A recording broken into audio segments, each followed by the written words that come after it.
Kana hana hana hana hana hana shishele hana. Hakana hana hana hana. Praise the Lord. Let's close our eyes. Father, we thank you for this retreat, for showing us your love for us, Lord, your grace, and all that we've been hearing and studying and learning. Help us, Lord, that we practice it every day of our life. That we don't allow the grace of God to go in waste, in vain. But teach us, Lord, to labor. Not to labor in our own ability, but to labor in your grace.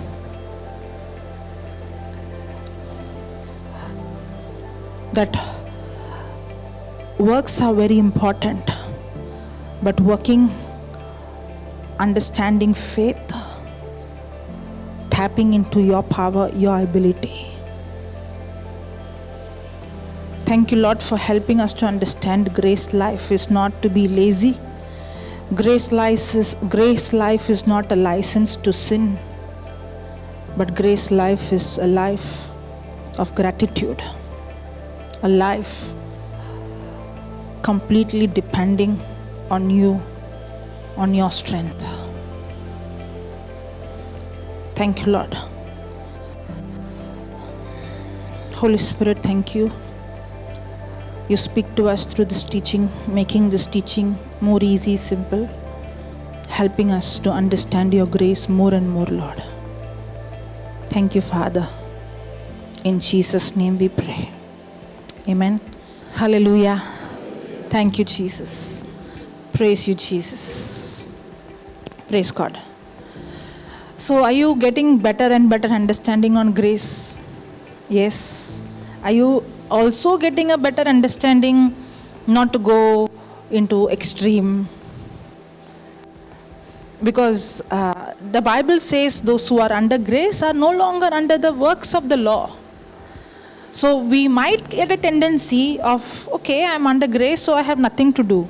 It doesn't say we are not under works. It says we are not under works of the law. Sometimes we see this, we hear this word. I don't need to put any effort, because grace is undeserved, unearned, unmerited favor. There is no effort needed from my side. Correct? But actually, the Bible doesn't say we shouldn't put any effort. The Bible says we shouldn't depend on our self-effort. There is effort required under grace, and that effort is called belief effort. So we are no longer under self-effort, but there is effort required, and that effort is belief effort. I put effort when I believe that Jesus did it. Now my action is an effort that is corresponding to the message. And in this effort, I don't depend on my strength, but I depend on God's strength. And where is that strength? The strength is already in the promise. The promise of God is the grace of God, which is given to us freely. Hallelujah. Thank you, Jesus. Praise God. Okay. Let's go to 2 Corinthians chapter 3, verse number 6. Who also has made us able ministers of the New Testament. Put that 6 verse and compare. He has qualified us, making us sufficient as ministers of a new covenant. What is that new covenant? That covenant is by of salvation through Christ. So are we ministers? Yes, we are ministers. We are ministers of new covenant of salvation through Christ. Now because we are in the new covenant, we are no longer minister. You know what does a minister do? He ministers. In other word, serves or ministering. What do you say, Brandon? ministering, serving, being a servant, or, Now, here the word servant is not, in the new covenant, it's not about me serving, it's Christ in me serving me and serving others through me. So what was the old covenant ministering? What was the service the old covenant was doing? The old covenant, or the covenant of Moses, was actually ministering condemnation. It was ministering guilt. It was ministering death. So there is a ministry in the old covenant, and there is a ministry of the new covenant. The ministry of the old covenant, or the covenant of the Moses of law, is to minister what? Condemnation. Hallelujah. Now there is a right way of using the ministry of the old covenant. I don't know where that scripture is, somewhere in Timothy, I think. The law is for the unrighteous. Such that verse, the law is for the unrighteous. 1 Timothy 1:9. 1 Timothy 1:9. We have one encyclopedia here. 1 Timothy 1:9. Praise God. Understanding the fact that the law is not enacted for the righteous person. The law is not for the righteous. First time you're hearing this? I could see that makes more sense. Praise God. The law is not for the righteous. Anybody righteous here? When I say anybody sinners here, all the hands will go. When I ask anybody righteous here, I am righteous. Okay, the first day Fiona took this scripture. Romans, which scripture you took? No. Not knowing, 10:3, correct. Romans 10:3. Put that. For not knowing about man's. For not knowing God's righteousness, which is based on law. God's righteousness is based on? You must be thinking which Bible I was reading all these days, no? Yeah?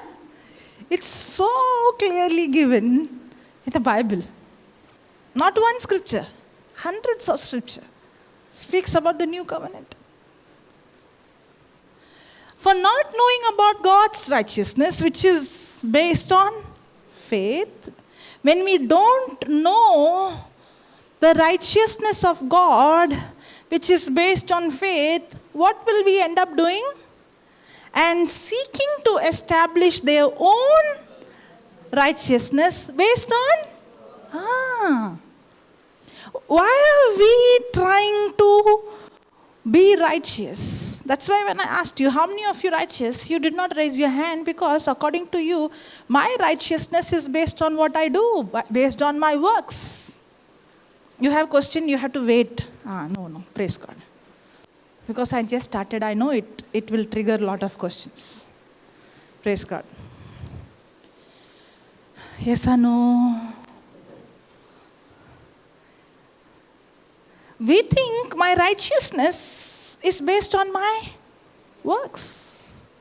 Because we did not understand that God's righteousness is not based on works, it's based on faith.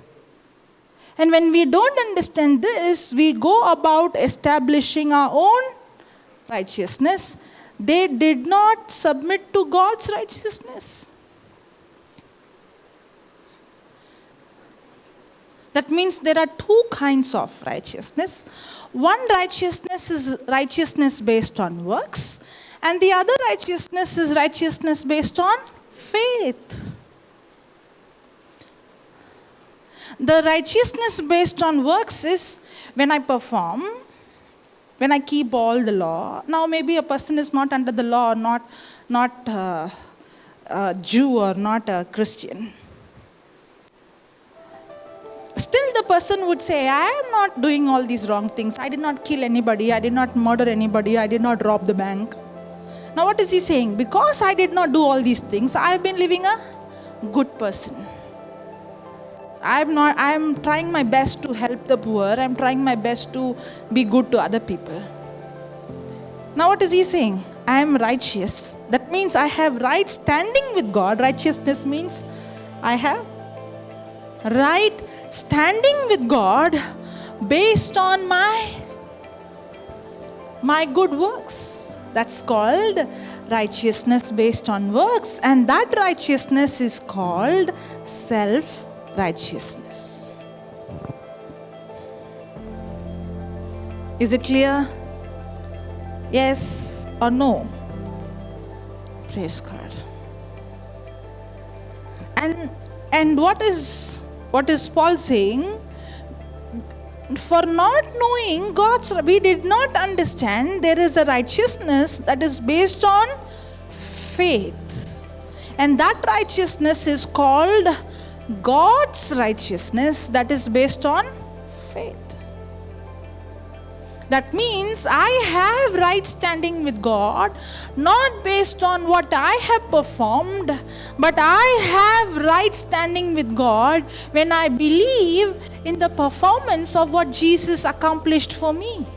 That's why it is based on faith.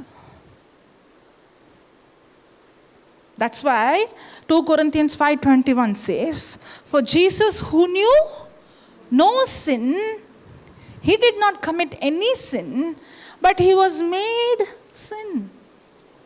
Why was he made sin? Because he took my sin. Now, because he was made sin, he took the consequences of my sin, and he was made sin.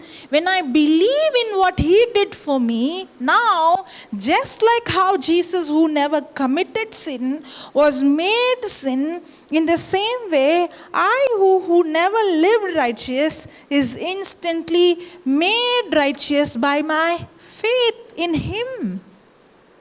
Okay, let's go back again what we learned yesterday, Ephesians 2, verse number 8, 9, 10.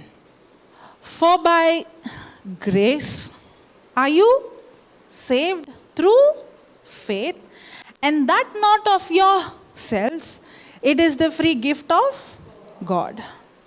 Not of works, lest any man should boast. Not of anybody's works, lest any man should boast. For we are his workmanship, created in Christ Jesus unto good works, which God has before ordained that we should walk in them. For we are his workmanship, created in, put the AMP in that 10th verse.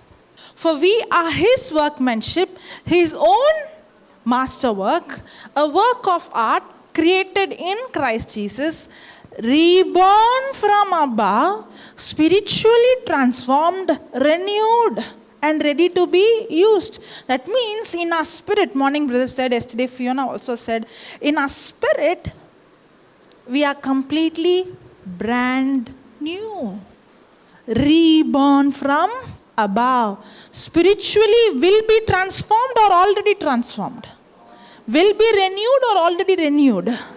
In our spirit, we are just like Jesus. The day we are born again, in our spirit, we are just like Jesus. That's why when God the Father sees us, he doesn't see us based on the action that we did in the past, but he sees us through the lens of Jesus. He sees us just like Jesus. And that, earlier, before we were born again, before we were reborn from above, we had what? Sin nature. So no matter how much I do good works, the sin nature is still in me, because I was born with sin nature.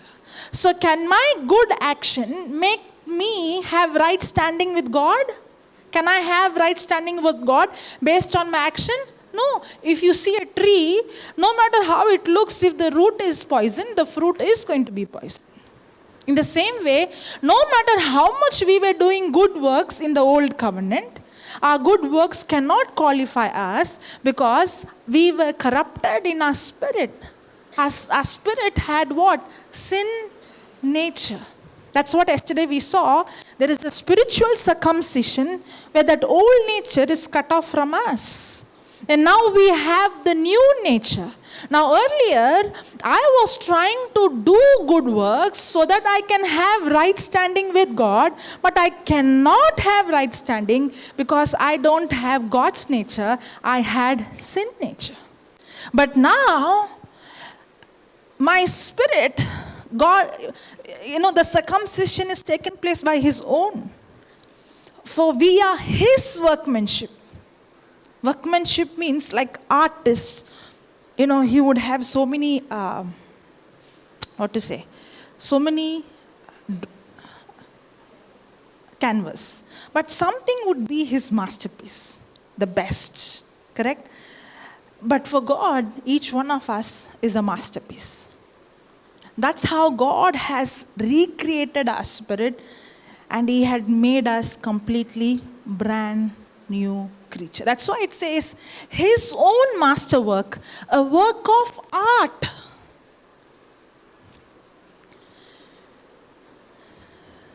Now, I am completely brand new creature. I am completely a new person.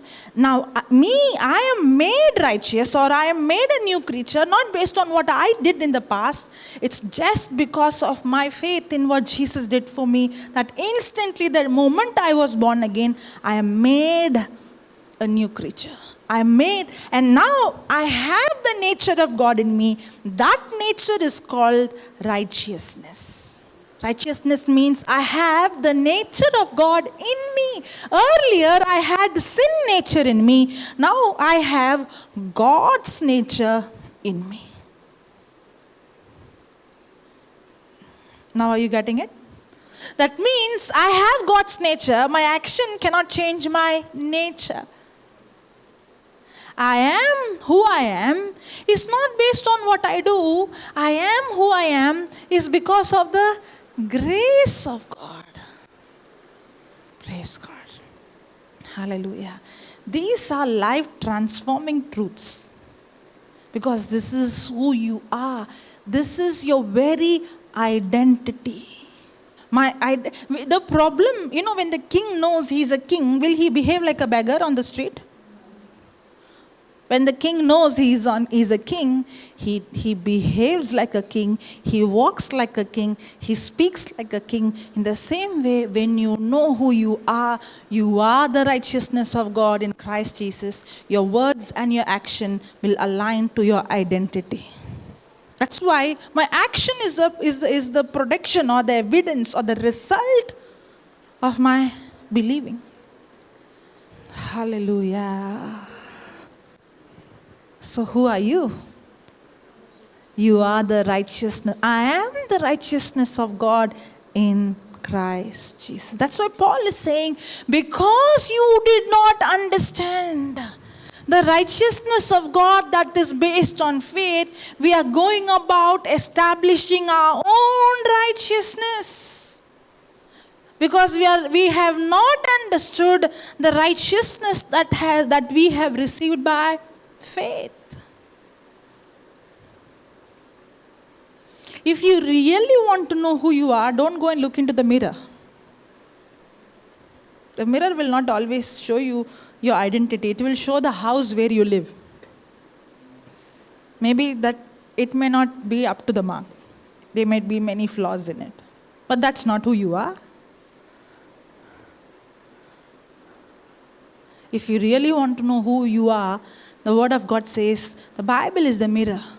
Go and look into it and look at Christ. You are just like Him. That is your identity. And when you begin to look into the mirror every day, and when you begin to renew your mind day and night, knowing your identity, now your words and your actions will begin to align to your identity.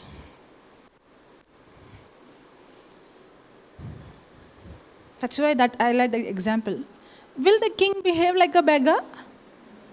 How can a king who knew he is a king, where he'll behave like a beggar? When he walks like a king. When he speaks like a king. How can you, righteous, live a sinful life and continue in sin and live in bondage? Because you did not know your identity. That's why the Bible says we should think on these things which are good, which are pure, which are holy. When my thinking is holy, my thinking is pure, my thinking is right, my action has to be by default right. When I every day renew my mind, knowing who I am, then the result of that comes. That's what James was saying. How can you say something and your action doesn't match? That means you're faking it.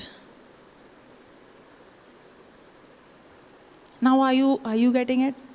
That's why when you are in the new covenant, you are a minister and you are supposed to minister what? Righteousness. Under the old covenant, the minister of the old covenant is going to minister what? Condemnation. Hallelujah. Okay, now go back to that Timothy, 1 Timothy 1:9 or 2 Timothy 1:9? 1 Timothy 1:9. Thank you, Jesus. So interesting to study the word, right? Praise God. I don't know who made it boring. In the beginning it was interesting. In between something happened. Praise God. Okay. Understanding the fact that the law is not enacted for the righteous person. Now tell me, how many of you are righteous? What a difference. Even little percentage still not raising. but big change. Big change. Now somebody might say, how can you say I'm righteous? I'm a sinner. The Bible says if you say you don't have sin, you're a liar. There is a big difference between when I say I am a sinner and when I say I committed sin. There is a difference. I commit sin is an action. My action doesn't decide my identity.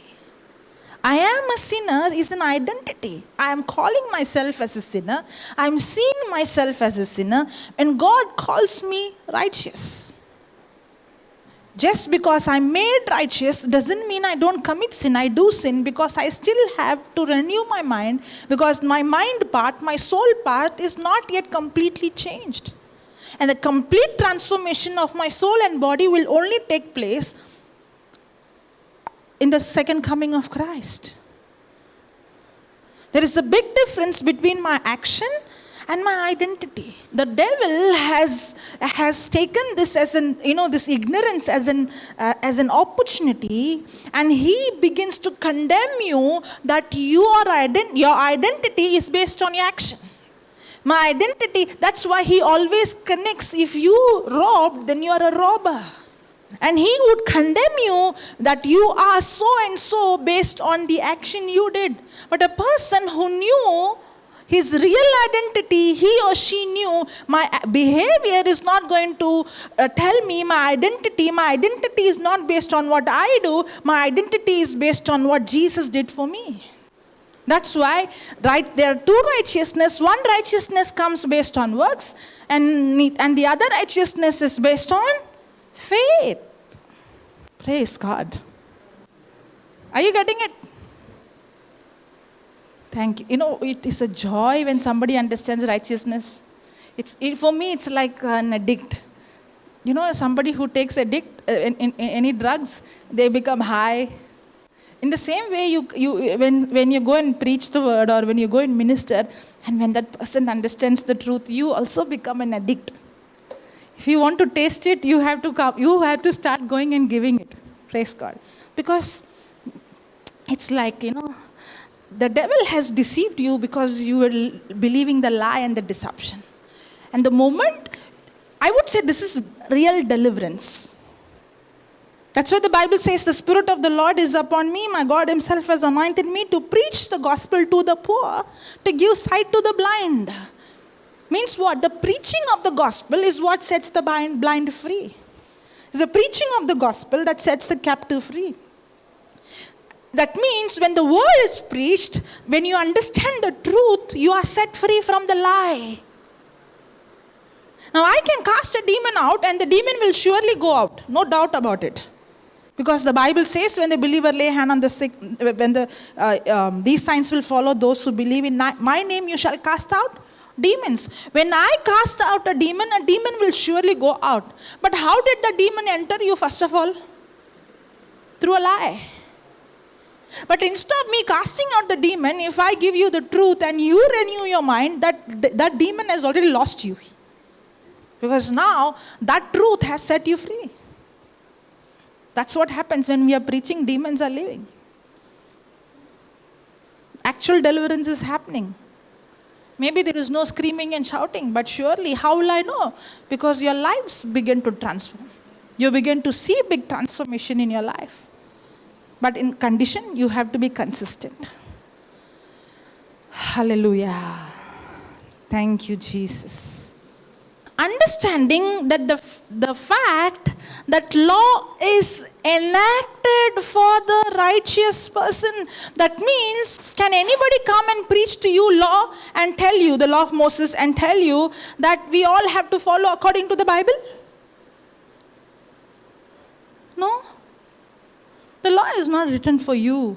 The law is not written for the righteous. Even today, there is a right way that you can minister the law. There is. But the law is not to minister to a righteous person. It's very, very clear. Understanding the fact that law is not enacted for the righteous person, the one in right standing with God, but for the lawless. Means what? There are people who would say there is nothing sin in this. What is there? I can marry a person of my same sex. What is there? There is no sin in it. Who said it's sin? I can say little lies for the sake of good. What is there? Nothing wrong in it. I can abort a baby or I can kill a baby. Abortion is killing, right? What is there? It's my freedom of choice. That is called what? Lawlessness. So there is a mindset in this world that they call sin as good, good as bad, and bad as good. There is a mindset in this world that you see, a tendency of being lawless. This is love. This is good. This is my choice. This is my freedom. Then how to show them that what you're doing is sin?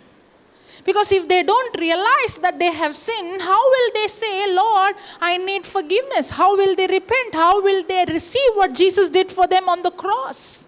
That means there is a right way to minister the law, but the law is not for the righteous. The law is for the lawless, the rebellious people, for the ungodly and sinful, for the, what is that? Irreverent and profane, for those who kill their fathers or mothers, for murderers, 10th verse, for sexually immoral persons, for homosexuals, for kidnappers and slave traders, for liars, for perjurers, and for whatever else in contrary to sound doctrine.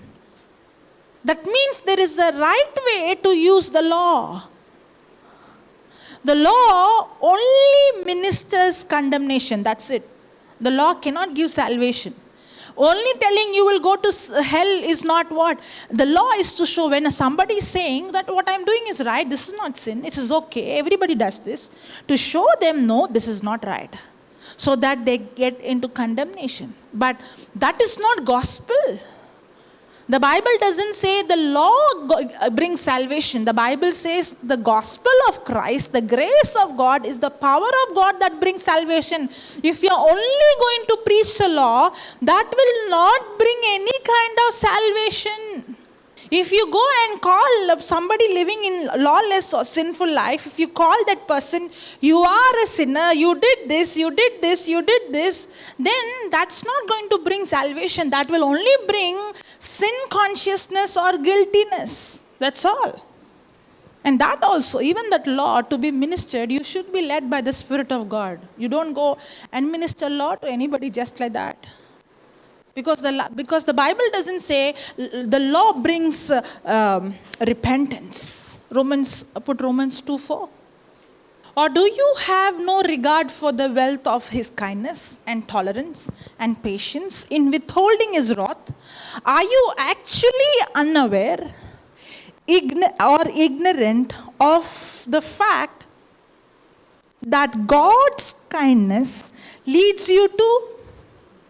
Does it say the law of Moses leads you to repentance, or does it say God's kindness leads you to repentance? Now for example, the woman who was caught in adultery, if Jesus would have said, you committed adultery, will she repent or will she go into more condemnation? Ministering the law will not bring kindness or love to the person. Ministering the law will only bring condemnation. But we also saw the law had a purpose to bring the person to Christ. Now when the person comes to a point of condemnation and guilt, and the person feels there is no hope, you preach the gospel. Only when the gospel is preached, the person understands the love of God and the kindness of God. It's not, yes, according to the law, I deserve to go to hell, but there is hope for me because Jesus paid the price. He was made sin so that now I am made righteousness of God in Christ Jesus. That's why you cannot go with the formula. Okay, that means this person is living in sin, I have to minister law. No. That means Jesus would have ministered law to the woman who caught in adultery. Jesus would have ministered law to the man Zacchaeus who was a tax collector. Did he say, according to the law you did this? In fact, Jesus was ministering law to the Pharisees. Why? Because they thought that they were right. They did not realize there was sin in them. So Jesus had to tell them, oh, you think you are good? And let me tell you what is adultery. You think you did not commit adultery because you did not have illegal relationship with someone? Let me tell you what is real adultery. According to the law, even if you look at a woman with lust in your heart, it's not looking, it's the lust in the heart. You have already committed adultery. So Jesus was using the law in the right way so that they realize Jesus did not want to put condemnation in their heart. That is not Jesus' point. He was not using the law to condemn them. He was using the law to bring them to realization that I am also a sinner. I also need forgiveness. That means there is a right way to use the law, but the motive behind using the law is not to condemn anybody, but to change a person's life. But the Bible also says we are ministers of the new covenant. We are not ministers of the old covenant. We are not supposed to go and use the law to bring condemnation. We are supposed to go and preach the gospel of God, the goodness of God, the kindness of God, because it's God's kindness that leads you to repentance. Repent means not change of action. Repent means that is to change your inner self. Repent means your old way of thinking has to be changed. The world speaks about changing our action, but real repentance is not change of action, it's the change of my thinking. And real change of thinking comes only when a person experiences the kindness of God. Now the woman who was caught in adultery, why do you think her life changed? Do you think her life was changed because she got scared? Oh, if I commit adultery, God will throw me into hell? Did fear brought repentance? Or when she experienced, when everybody condemned her and judged her, but when Jesus extended his mercy towards her, when she experienced the kindness of God, that kindness of God is brought real repentance. So usually what we do, we from childhood, Jesus is watching, he will punish you. He's seeing, Are we ministering the love of God? Are we ministering the anger of God? If we are going to minister God's anger, then will repentance come? No. That's why children run away from God. But the Bible says it's the goodness of God that leads us into repentance. You know why I'm teaching on righteousness? Only when a person understands righteousness, the Bible says grace rules or reigns through righteousness. When I understand my right standing with God, it's not based on my action, but my right standing with God, because I have right standing with God, based on what Jesus did, now I can tap into his power, his ability, everything of his is mine. Not because of my right standing with my ability, but my right standing based on what he did for me. That's why the Bible says it's through the righteousness, grace rules our life, reigns in our life. Hallelujah. Okay, let's go back to 2 Corinthians 3, 6th verse, right? He has qualified us, making us sufficient as ministers of a new covenant of salvation through Christ, not of the letter. What is the letter? The law of Moses. Not of the letter of a written code, but of the Spirit, for the letter of the law. Is it written there? The letter is speaking about the law of Moses. That law actually what? Kills. So the ministry of the law is to kill us by revealing sin and demanding obedience. Because if you obey according to the law, you have to obey all the law. Even if you break one single law, you have broken is equal to you have broken all the law. You know which verse is that? James 2:10. Go to James 2:10. We'll come back here. For whosoever keeps the whole law but stumbles in one point, he has become guilty of breaking. Is it clear? That means if you and I have to keep the law, we have to keep all the law. You know, it's not just 10 commandments, it's 600 and plus laws. If you keep 99.9%, you still equal to you broke all the law. That's the demand of the law. That means no human can keep all the law. That's why God set the standard so high that there is no way you can receive salvation other than Jesus Christ. For whosoever keeps the whole law but stumbles in one point, he has become guilty of breaking all of it. So, the old covenant is the covenant of the law. The new covenant is the covenant of grace.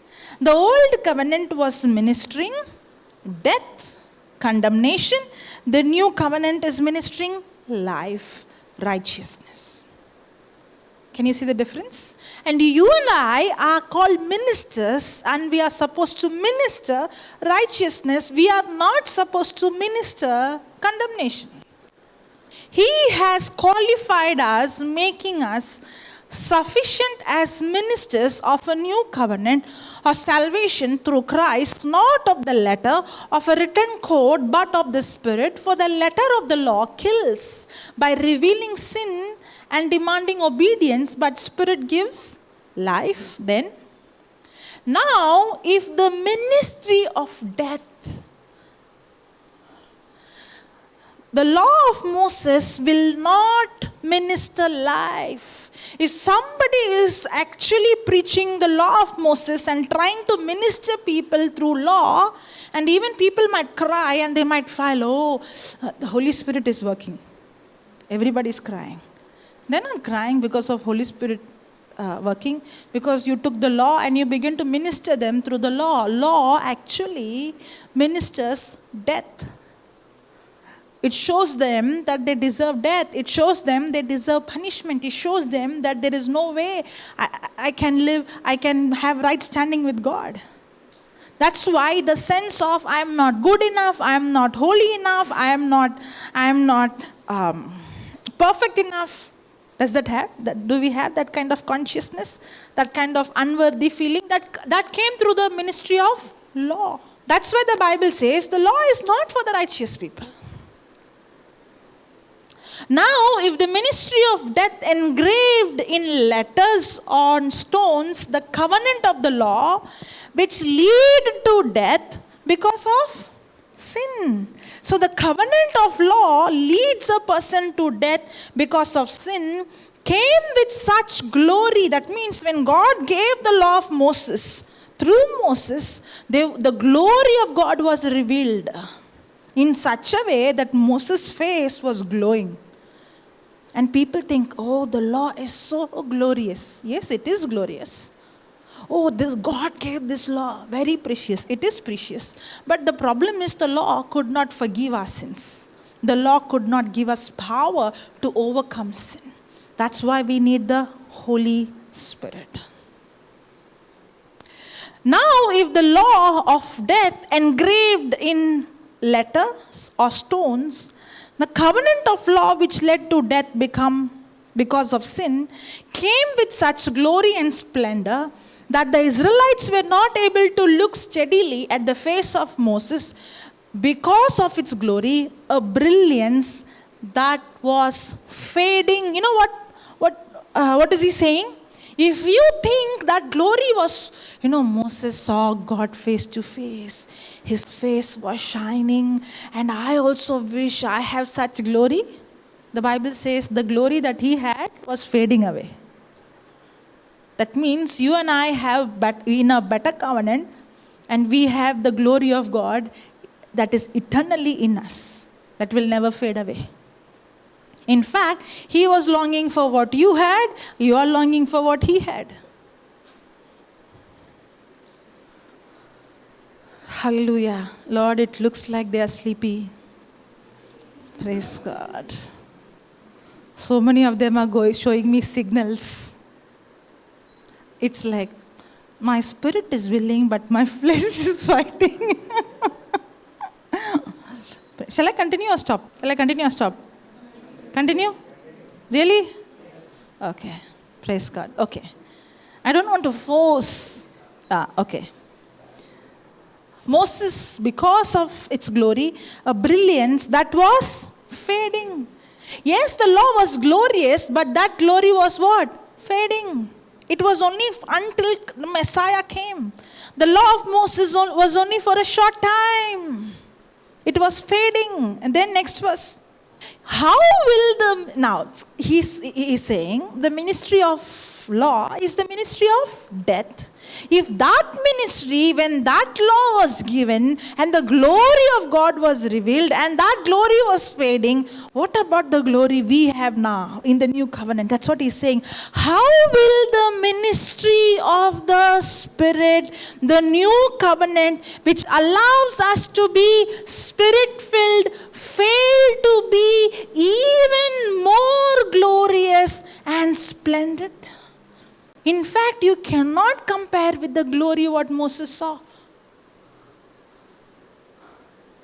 For if the ministry that brings condemnation, the law was the ministry that brings condemnation. For if the ministry that brings condemnation, the old covenant, the law, has glory, how much more does glory overflow in the ministry that brings righteousness? Wow. The new covenant is not the covenant that ministers condemnation. The new covenant is the covenant that ministers righteousness. The new covenant doesn't tell you are a sinner, but the new covenant tells that you are righteous not because of what you did, but you are made righteous because of what Jesus did. That's why the woman who was caught in adultery, he said, the one among you who has never committed sin, take your stone. Because everybody has condemned, everybody has committed sin, and everyone from the elder, from till the small, everybody deserves punishment. But the only person among everyone there did not commit sin was Jesus, and he had every right to condemn her. But what did he say? I'm not going to condemn you. Why did he say, I'm not going to condemn you? Because I am going to take your place so that you are made righteous. You are not righteous because you lived holy. You are righteous because you believed in me.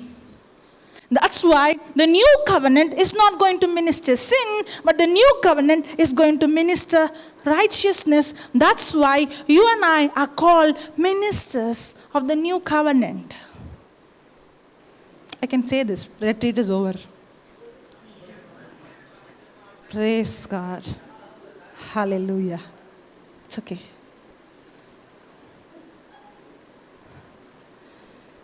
It's okay. Are you getting it?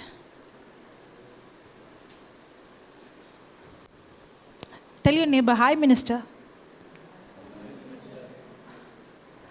Minister of what? For if the ministry that brings condemnation, the old covenant, the law, has glory, how much more does glory overflows? You called the high minister, right? You know what? The glory of God is overflowing. Tell your neighbor, the glory of God is overflowing. Amen. Praise God. How much more does glory overflow in the ministry that brings righteousness, the new covenant, which declares believers free of guilt and set them free apart for God's special purpose. When somebody comes and preaches law to me, I'll say, in my heart, I know I'm not a ministry of the old covenant. I am a minister of the new covenant. Wherever I go, I minister grace. I minister righteousness because I am a minister. What is my job profile? I am a minister. And I minister the new covenant. And the Bible says that the gospel of God is the power of God. That's why wherever I see the power of God. I see the glory of God. Because the glory, what Moses compared, cannot be nowhere compared with the glory that I carry. Oh my God, how can she say that? That's what the scripture says.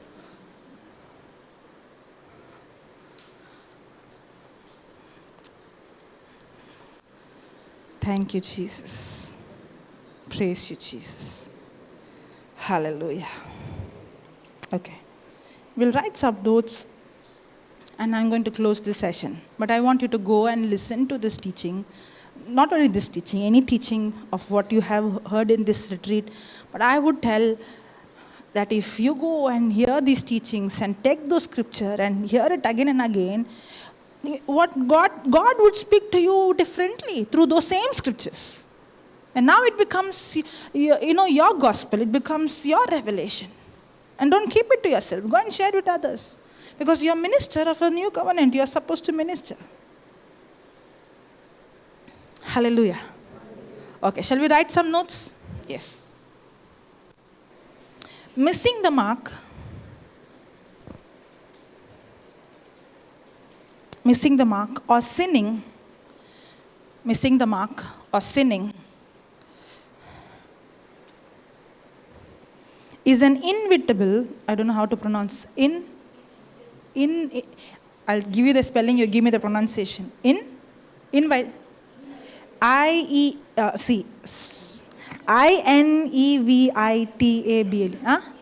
Inevitable. Inevitable. Okay. Inevitable. Inevitable. Means You cannot, unavoidable. Yes, exactly. It's unavoidable. Missing the mark or sinning is an inevitable, thank you, part of life. Inevitable or unavoidable part of life. Missing the mark or sinning is an inevitable part of life. I don't want you to just write, I want you to understand. That means everyone is going to fall. Even the one who is made righteous or the person who's not righteous, everybody is going to make error. Correct? Missing the mark or sinning is an inevitable part of life. Even the most, write down, even the most disciplined believer, even the most disciplined believer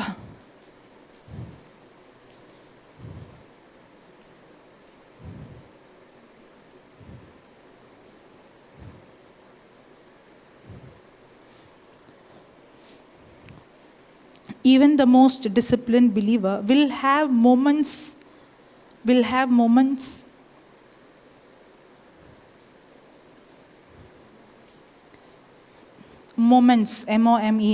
moments when he or she falls. Even the most disciplined believer will have moments when he or she falls short of God's instruction.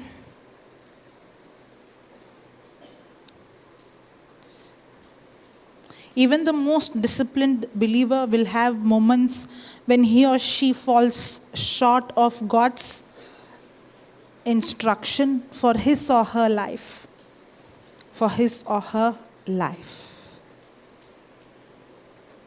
Even the most disciplined believer will have moments when he or she falls short of God's instruction for his or her life. So, no matter how disciplined you are in your mind or renewed your mind, everyone is going to make error.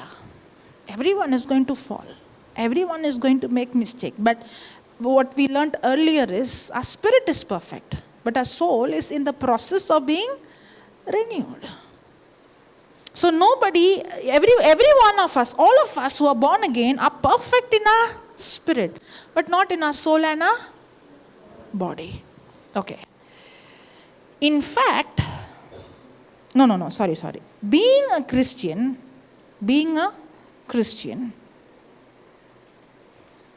does not mean living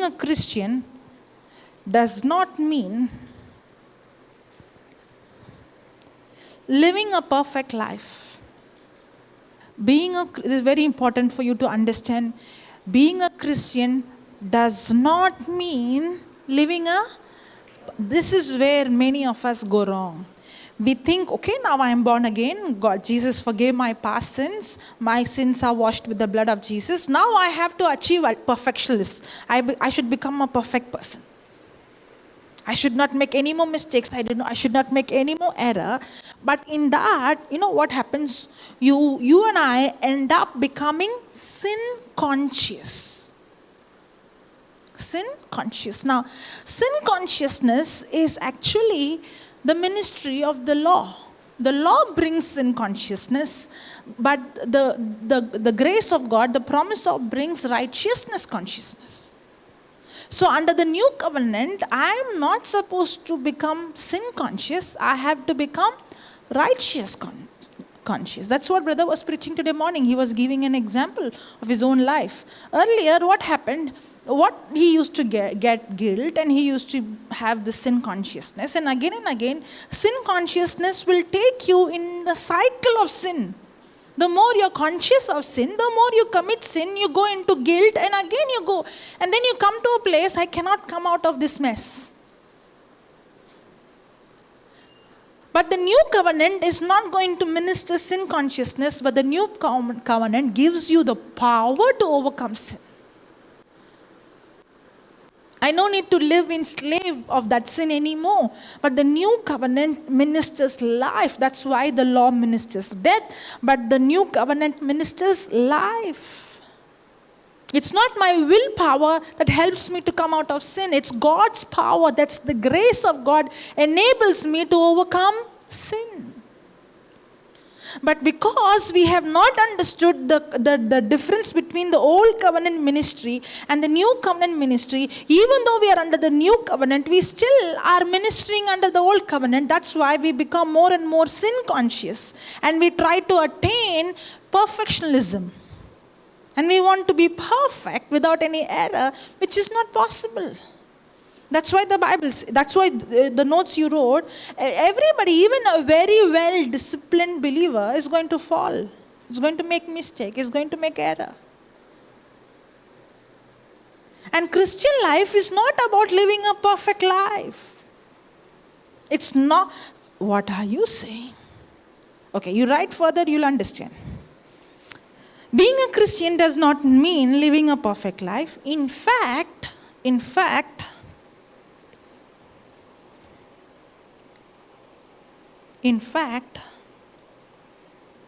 it is in our own weakness. In fact, it is in our own weakness that God is made strong. It is in our own weakness that God is made strong and gets the glory for our victory. It is, in fact, it is in our weakness that God is made strong and gets the glory for our victory. That means what? Christian life is not a life to live perfect life. But the new covenant life is a life that whenever I see in my own self weakness, I know that with my own ability, I cannot overcome this, but now, because of what Jesus did for me, I'm born again and God's power is given to me, so I don't depend on my ability, I depend on His ability.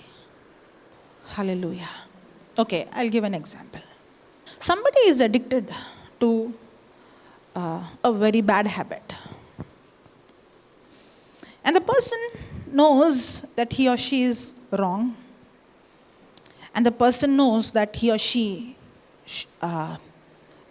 should not be doing this. Nobody has to come and tell you you're wrong. Correct? And the person is trying his best or her best to come out of that addiction, that bad habit.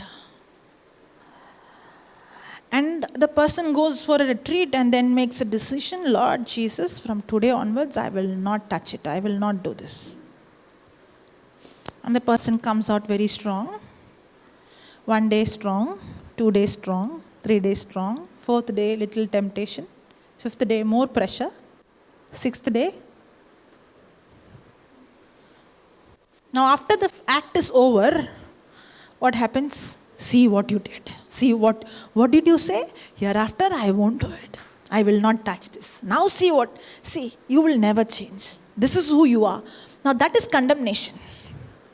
That's what happens when I'm sin conscious. I am conscious of the sin. When I came out of the retreat, I'm always thinking about, I should not do this sin. I should not do this sin. I should not do this sin. I'm conscious of what? Sin. That's what the law ministers. The law ministers sin. And the more I end up saying I will not do, I am depending on my ability, my willpower, that I should not do this. But the law will only show you that you are wrong, but the law will never give you the power to overcome that wrong.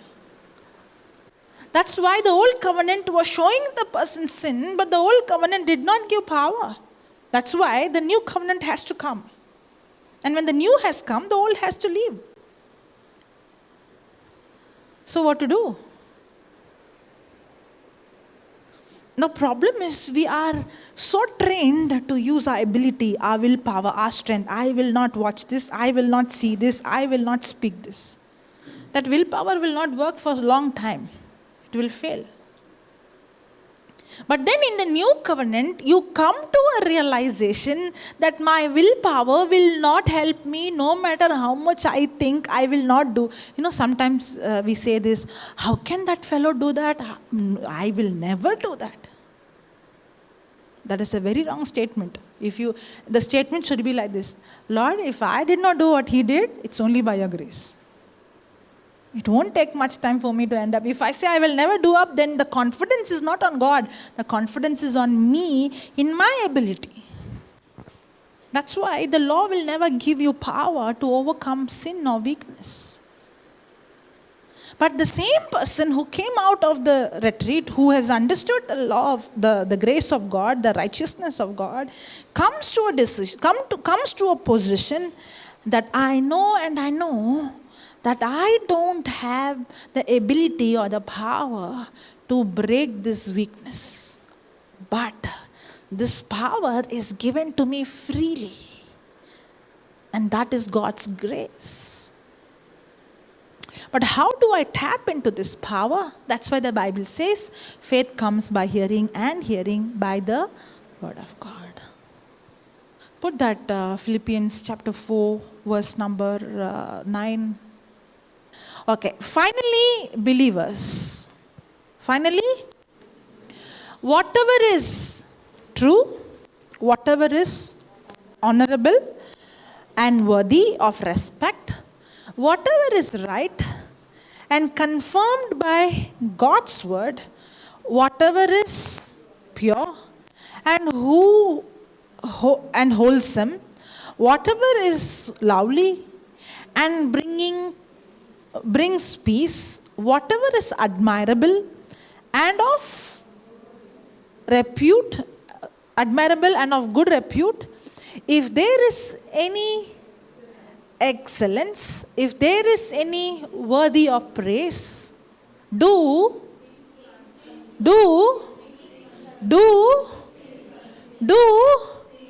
a thing. Sometimes think continually on these things. Center your action on them and implant them in your heart. Okay, now listen to this. That means the power of God is already given to me. It is given in the form of a seed. Do I have the power to overcome the sin? No. But God has the power? Yes. Did He give us the power? Yes. Is that power in my spirit? Yes. How do I tap into that power? Just like how the seed works, that's how God's system works. The seed has to be planted in the heart and it has to remain in the heart. In the same way, if I'm going to say, I have the grace of God, so I can do whatever I want, and if I'm going to think on things which are corrupted, think on things which are bad, think on things that is of enmity, of strife, of evil, then my heart also is corrupted, or my thinking is corrupted. Now, when I come out of that retreat, or when I get the word, I come to a place that I know with my own willpower I cannot overcome this. But the grace of God is given to me. But how am I going to draw this grace?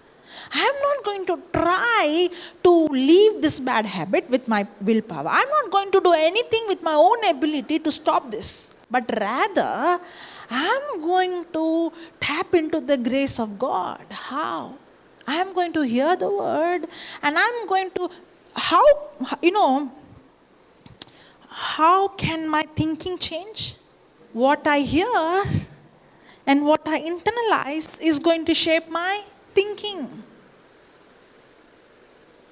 That's why there are 3 gateways: what I see, what I hear, and what I speak. If what I seeing and hearing and speaking is dirty, then the mind is also dirty. Now, I am seeing things dirty, hearing things dirty, speaking things dirty, and expecting good things come out. It won't happen. Now, I cannot overcome that addiction or the bad habit with my own ability. But now, I know that power of God is given to me. That is in the Word of God. And I'm going to constantly see the Word, hear the Word, and speak the Word. But I'm not going to try to do anything with my own to come out of that bad habit. With my own. But I'm going to tap into God's ability. I heard a testimony. It's in that, Sower and the Seed CD. The man who used to take cocaine, right? There is a man who goes for a meeting, a gospel meeting. He was a rock star. He was addicted. And when he heard the gospel preaching, he got touched, and he gave his life to Christ, and he was born again. Now what happened? The spirit part of him is completely become new. But is the soul and the body changed? No, it's the same.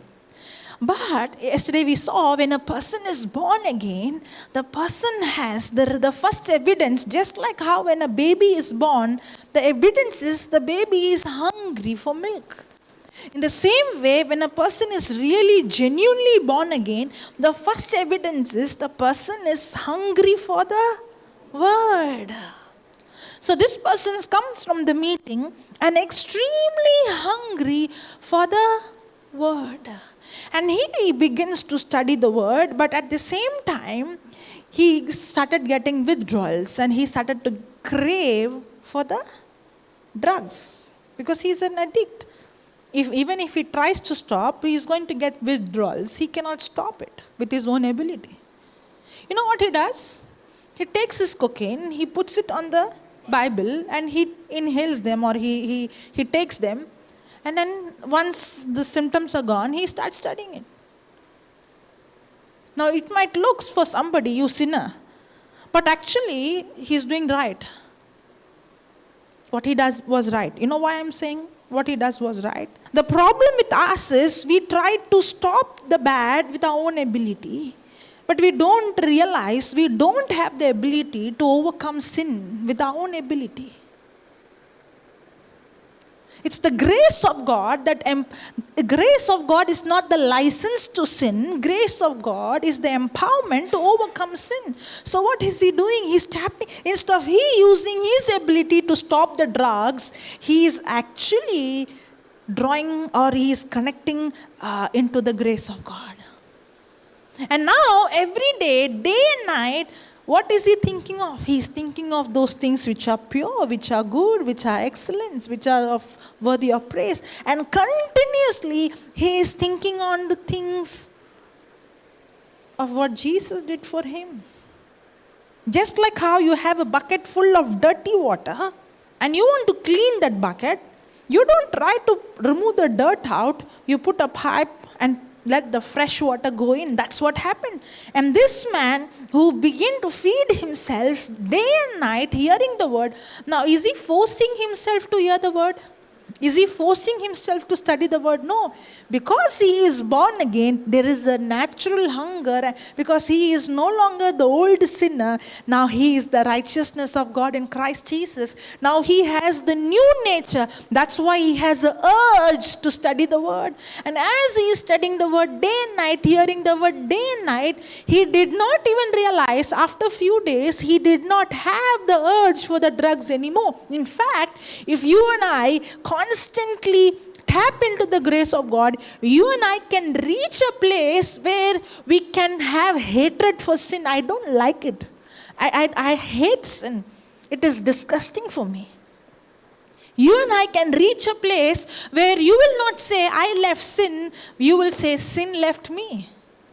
I did not leave drugs. Drugs left me. It's not that I tried my best to stop it. I don't have the urge anymore. I don't have the desire anymore. Now the glory is for you or to God. For God, you know and you know for sure it's not you who stopped it or you came out of it. It's the power of God, the Spirit of God who empowered you to overcome sin. I don't know whether you understood. Isn't this new life amazing? That nothing we do is with our own ability. And we know, that's why you don't need to boast that I did this. That's exactly what you wrote. What did you write? Being a Christian does not mean living a perfect life. In fact, it is in our weakness that God is made strong and gets the glory for our victory. And now the glory is not mine. I stopped alcohol. I stopped addiction. I stopped pornography. You will never say I stopped. In fact, I did not try anything. I only went into the word and I began to drink the milk day and night. And the word of God, the milk of God, the life of God, the spirit of God set me free completely. Hallelujah. Thank you, Jesus. But what do you think continuously? Are you thinking on these things? Do you have the hunger? And if you're born again, you don't need to force yourself. If you don't have the hunger, then my question is, are you really born again? If you're born again, it's your nature to have hunger for the word. And when you have hunger for the word, you only have to keep on drinking and drinking. Like how a baby keeps on drinking, you have to drink. And the milk will take care of you. You don't need to try to come out of the bad things. That milk will purify you from inside out.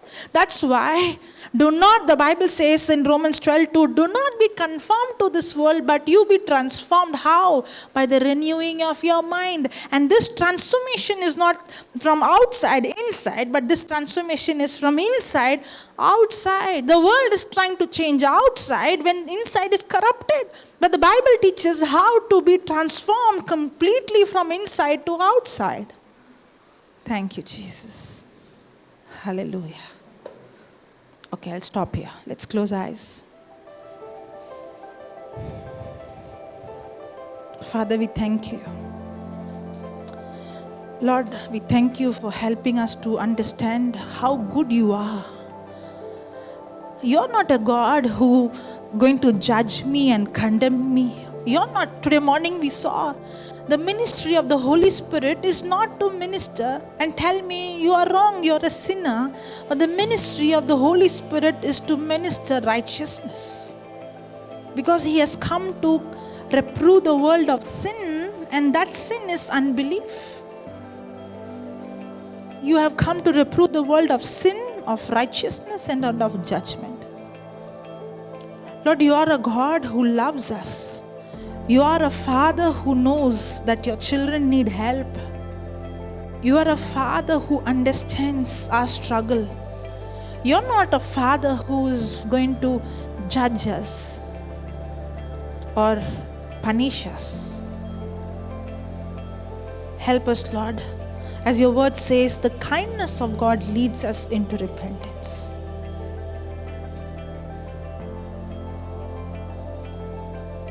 All I have to know is how kind you are.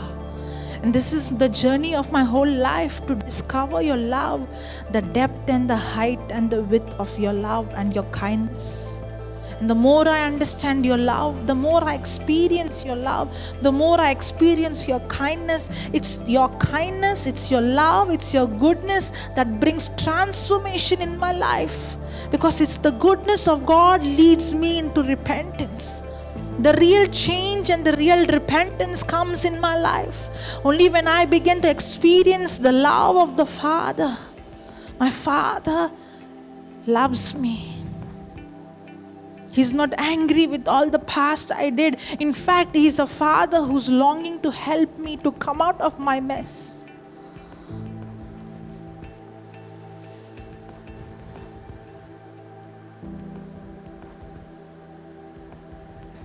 Thank you, Father, for helping me to understand your love, your mercy, your grace, your goodness. Thank you, Father. Thank you. Right now, He's touching you. The Father is embracing you.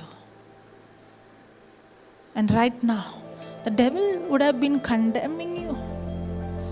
Today we saw the blood of Jesus has blotted every handwriting, every record that was against us. Right now, the blood of Jesus is cleansing you, cleansing your mind, your body. purging your mind from every sin consciousness. Right now, there is freedom in this house. You are set free now from every condemnation, every guilt. Whoever the Son sets free is free indeed.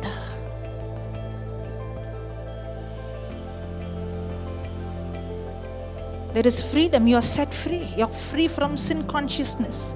You are free from guilt. You are free from shame.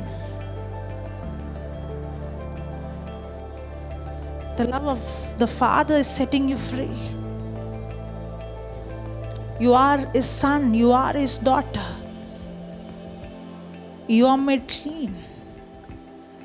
You are made righteous. And you have right standing with Him.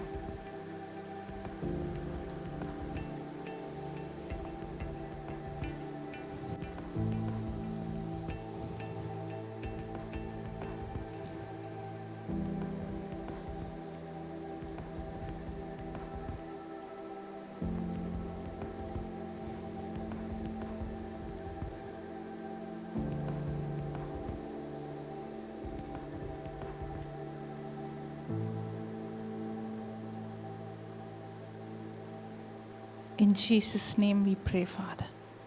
Amen. Hallelujah. Praise God.